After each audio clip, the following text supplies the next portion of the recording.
कल वित्त मंत्री निर्मला सीतारमण ने संसद में वित्त वर्ष 2023-2024 का बजट पेश कर दिया। निर्मला सीतारमण ने बतौर वित्त मंत्री 5वीं बार बजट पेश किया। 2024 में लोकसभा चुनाव से पहले ये मोदी सरकार का आखिरी पूर्ण बजट है।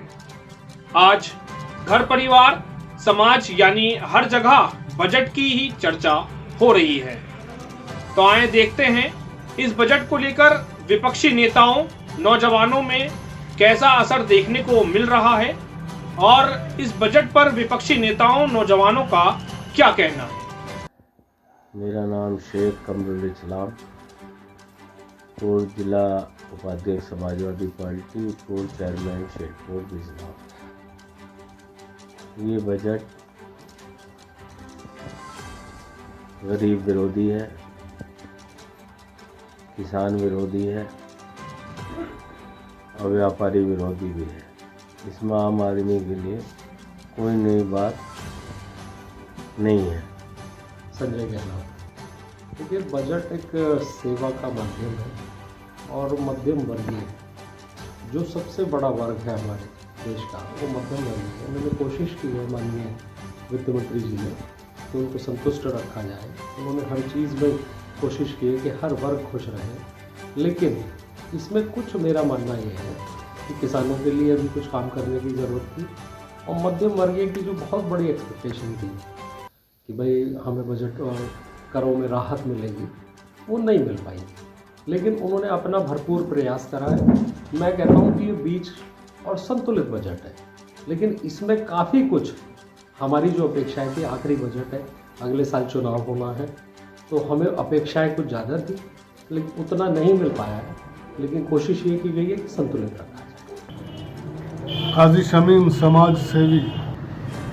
बजट तो ये ऐसा आया है, इससे कोई किसी भी पब्लिक का तबके का आदमी हो, चाहे किसान हो, व्यापारी हो, मजदूर हो, गरीब हो, किसी को कोई फ़ायदा नहीं पहुँचने इस बजट से।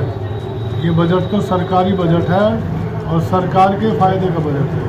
इससे भारत के किसी भी तरह तबके के नागरिक को कोई फ़ायदा नहीं है।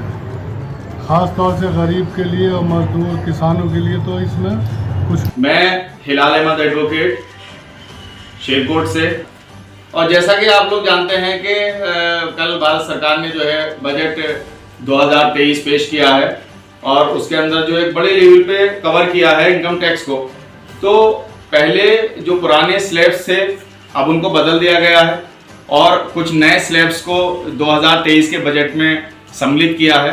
वो मैं आपके साथ शेयर कर रहा हूँ कि जैसा कि अब नया स्लैब के अकॉर्डिंग जो यहाँ पर इन्होंने गवर्नमेंट ने बजट में पेश किया है इनकम टैक्स के लिए, 0 से लेकर 3 लाख तक अगर आपकी नेट इनकम है तो टैक्स होता है 0% और 3 से 6 लाख तक 5% का टैक्स लगता है।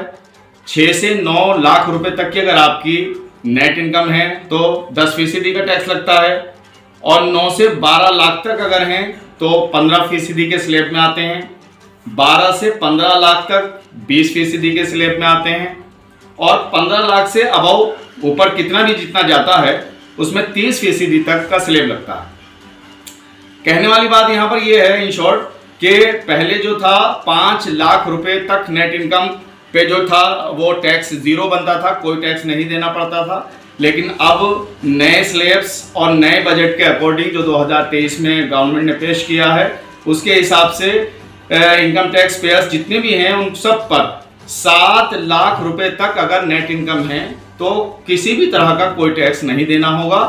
जो रिबेट अंडर सेक्शन 87A के अकॉर्डिंग आती हैं वो पहले 5 तक होती थी, लेकिन अब उन रिबेट्स को जो है 7 लाख तक जो है कवर किया जाएगा। इसका मतलब ये है कि रिबेट्स की का जो हमें लाभ मिलेगा वो 7 लाख तक की नेट इनकम तक मिलेगा और 7 लाख तक अगर नेट इनकम आएगी शो होगी किसी भी टैक्स पेयर की तो वहाँ पर जो है किसी भी प्रकार का कोई टैक्स उस पर नहीं बनेगा, टैक्स 0 रहेगा। मेरा नाम शहजाद अहमद है, मैं शेरकोट निवासी हूँ। देखिए जो बजट आया है कल, इससे हमें बहुत उम्मीदें थी, किसानों को बहुत उम्मीदें थी, लेकिन ऐसा कुछ नहीं है इसमें। हम इस बजट से निराश हैं।